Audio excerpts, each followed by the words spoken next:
우주를 설명할 수 있는 과학적 발전은 아직 이루어지지 않았다. 영화 인터스텔라에서는 중력 방정식을 풀어 지구 전체를 이주시키는 그야말로 상상할 수 없는 우주에 대한 비밀을 작게나마 하나 풀어낸 것과 다름없다. 하지만 현실은 다르다. 이 상상조차 할 수 없는 광활하고 신비로운 우주를 설명할 방정식은 그 어디에도 없다. 이 광활한 우주의 비밀을 풀어야 한다. 지구는 멀지 않은 미래에 사라지기 때문이다. 명백하다. 소행성 충돌 혹은 기후변화, 태양의 환경에 영향을 받아 종말을 맞이할 수 있다. 그렇기에 우리는 답을 찾아야 한다.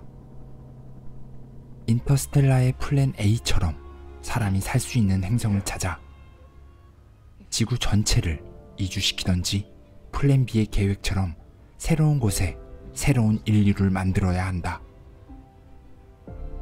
이 영화는 지구의 어느 미래의 모습을 보여주며 시작한다. 놀랍게도 과학이 발전된 미래가 아니다. 세계는 식량 부족으로 완전히 붕괴된 상태. 먹을 것이라고는 옥수수뿐. 하지만 그마저도 점점 사라져간다. 엄청난 먼지 폭풍으로 지구는 더 이상 사람이 살지 못하는 행성이 될 위기에 놓여 있었다. 쿠퍼는 어느 날 딸 머피의 방 먼지를 보고 이진법으로 좌표가 표시된 것을 발견한다. It's not a ghost. It's gravity. 그리고 좌표를 찾아가자 그곳에는 기후위기로 더 이상 쓸모가 없어져 오래전 사라졌던 미 우주항공국 나사가 비밀리에 작전을 수행 중이었다. 더 이상 살기 힘들어지는 지구를 떠나 새로운 행성을 찾는 것. 10년 전 미리 떠난 탐험대가 보내온 신호를 찾아 세 곳의 행성이 적합한지 확인하는 것이다. 하지만 우주는 터무니없이 넓다. 지구에서 가장 가까운 별자리까지는 빛의 속도로 4년 이상, 우주선을 타고도 3만 년 이상이 걸린다. 하물며 다른 은하로 간다? 사실상 계산 불가능. 하지만 발전된 존재가 만들어 놓은 웜홀이 있었다. 그것을 이용해 다른 은하에 지구와 비슷한 행성을 찾아가는 것이 가능한 상황. 쿠퍼의 일행이 먼저 간 곳은 밀러 행성이다. 이 행성 주변에는 거대한 블랙홀 가르강튀아가 있어 시간의 왜곡이 일어난다. 왜냐고? 상대성 이론에 따르면 중력이나 속도에 의해 시간의 왜곡이 일어난다고 한다. 밀러 행성의 1시간은 지구의 7년이다. 그들은 밀러 행성의 거대한 파도와 브랜든 박사의 빌런짓 때문에 지구 기준 23년을 잃어버렸다. 쿠퍼는 지구에서 보내온 영상으로 자신의 아들과 딸의 변화된 모습을 확인한다. 딸은 이미 쿠퍼와 같은 나이가 되어버린 것이다. 잃어버린 시간만큼 아들과 딸의 커가는 모습을 지켜보지 못한 쿠퍼는 한없이 슬퍼한다. You once told me that when you came back we might be the same age. And today I'm the age you were when you left. A real good time for you to come back. 우리는 다른 공간, 같은 시간을 공유한다. 지구 어디에 떨어져 있어도 상대방과 나의 시간은 같이 흐르기 때문이다. 그렇기 때문에 사람과 사람이 멀리 떨어져 있더라도 언젠가 같은 시간, 같은 공간에 있길 꿈꾼다. 죽음이 슬픈 것은 한 사람의 시간이 멈췄기 때문이다. 더 이상 시간도 공간도 함께하지 못할 것이라는 사실이 슬픈 것이다. 아마도 쿠퍼는 시간과 공간의 죽음을 느꼈던 것이리라. 사랑했던 사람에게 차인 날 그렇게 슬펐던 이유가 지금 돌이켜보면 이런 이유였지 않았을까?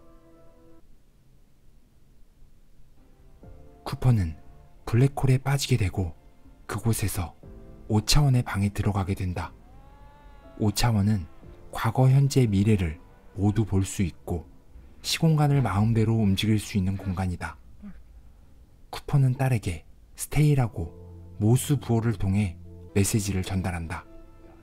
딸 머피의 방 안에서 책이 떨어지곤 했었던 이유는 바로 미래의 아빠 쿠퍼의 신호였던 것이다.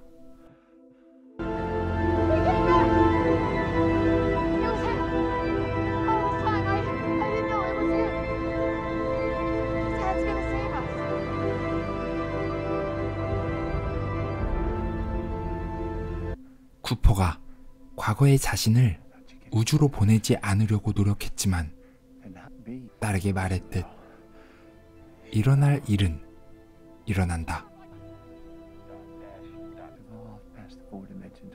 쿠퍼가 과거에 우주로 가지 않았다면 5차원 안에 있는 자신은 존재하지 않는다.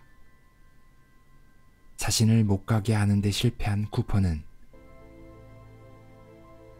어른이 된 머피에게 중력 방정식을 풀 수 있도록 자신이 준 시계에 메시지를 전달한다. 그 덕에 딸 머피는 중력 방정식을 풀어내고 플랜 A를 성공시킨다.